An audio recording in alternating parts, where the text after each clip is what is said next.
क्या वास्तव में शिव जी के पुत्र गणेश है? इस विषय पर बात करनी बेहद ज़रूरी हो जाती है, क्योंकि घर घर में गणेश है।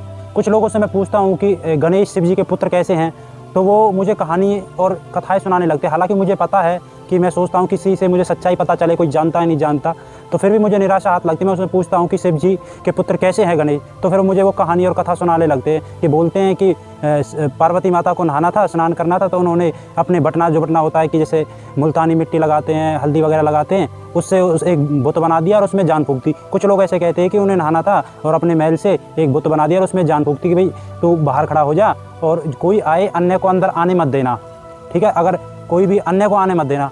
थोड़ी देर बाद वो उसके वहाँ पे शिवजी महाराज आ जाते हैं और शिवजी महाराज से वो पूछता है कि तुम कौन हो गणेश।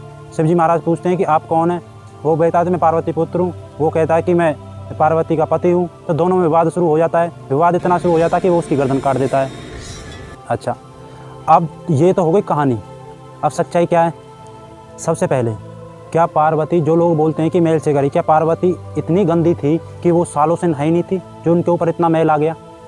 सोचने का विषय है। मैं आपसे सवाल कर रहा हूँ, आप जवाब दे सकते हैं। क्या वो इतनी गंदी थी कि वो नहाती नहीं थी? उनके पास इतना जो मैल उनके शरीर पे इतना इकट्ठा हो गया और मैल से बुत बना दिया। कोई बात नहीं। पुरुष क्यों बनाए परमात्मा ने? जब ऐसे ही बटने से और मैल से उत्पन्न हो जाती है संतान, तो पुरुष क्यों बनाए? चलो पुरुष बना दिए। तो माँ का गर्भ क्यों बनाया? मैं आपसे जानना चाहता हूँ, क्यों बनाया गर्भ? क्या शिव जी में कोई कमी थी? शिव महाराज में? क्यों सच्चाई नहीं बताती? क्यों लोगों को? चलो कोई नहीं। फिर आ गया योगी राज शिव।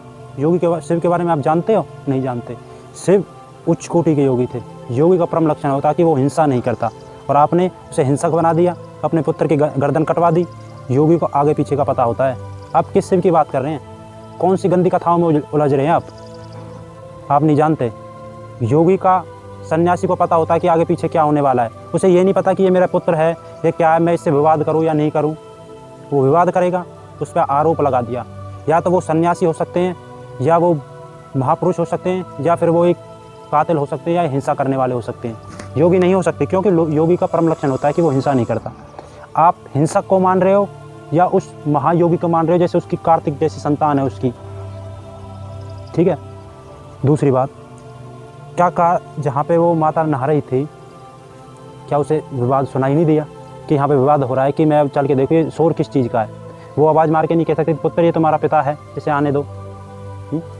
अगर उसने उस पुत में जान डाल दी, उस पुतले में गणेश बना दिया, तो उसके अंदर इतनी शक्ति तो थी कि वो उसे इतना ज्ञान दे दी कि ये तुम्हारा पुत्र है, ये तुम्हारा पिता है, ये तुम्हारा भाई है, तुम्हारे सगे संबंधी है। या उसे इतना तो बोध होना चाहिए था कि जो बुत में जान डाल रही है माता, कि भाई तुम्हारे पिता आएंगे, उन्हें रोकना मत। वो आवाज़ भी तो दे सकती थी। नहीं, उसको गंदा ठहरा दी कि वो नहाई नहीं, मैल से बना दिया।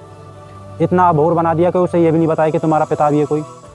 घर विज्ञान विरुद्ध बात करी, वेदों के विरुद्ध बात करी, हिंसक बना दिया।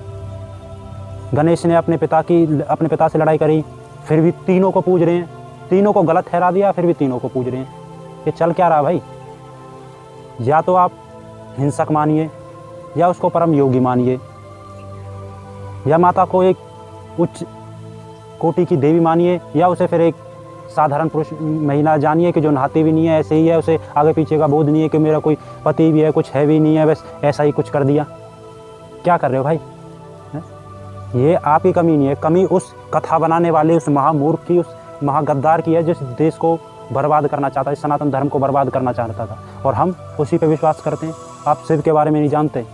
शिव इतने उच्च कोटि के विद्वान थे, वेदों को जानने वाले थे, परम योगी थे, और आपने उसे हिंसक बना दिया।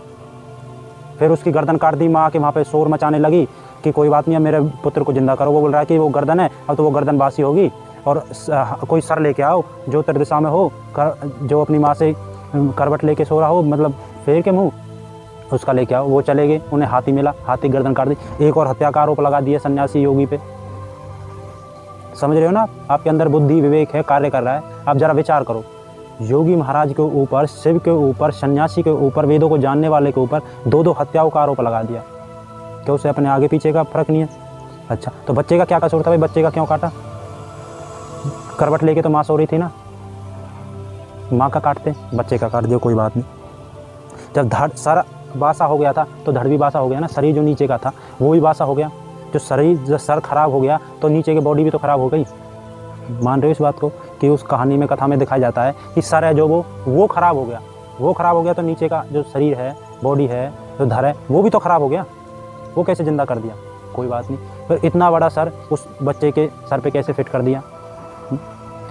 मतलब कार्टून का कैरेक्टर बना दिया, उस मंदबुद्धि जानवर की उसके साथ फिट बैठा दी, बाप से दबाया, बाप को हिंसक बनाया, माँ को गंदा ठहराया, और फिर भी हम उनकी पूजा कर रहे हैं। आपकी बुद्धि विवेक काम कर रहे हैं ना? मैं आपसे पूछ रहा हूँ कि जिसने अपने पुत्र की गर्दन काटी, जिस बच्चे ने अपने पिता से लड़ाई करी, जो माता नहाते नहीं थी, जिसे अपना बोध नहीं था कि भाई मैल से उत्पन्न कर दिया, कि उसे ये भी ज्ञान नहीं दिया कि तुम्हारा पिता भी है, कोई कुछ है, कि अपने परिजनों को आने से रोकना है नहीं रोकना, हिंसा करना है नहीं करना, सबको गलत ठहरा दिया और फिर सभी को पूज रहे हैं। ये कैसी बात है? सनातन धर्म को, ये उन महामूर्खों की कथा बनाने वालों की एक साजिश थी कि सनातन धर्म को बर्बाद किया जाए। परम योगी को आपने भांग, गांजा, धतूरा पीने वाला बना दिया, गंदी कथाओं को लेकर। योगी के यही लक्षण होते हैं क्या?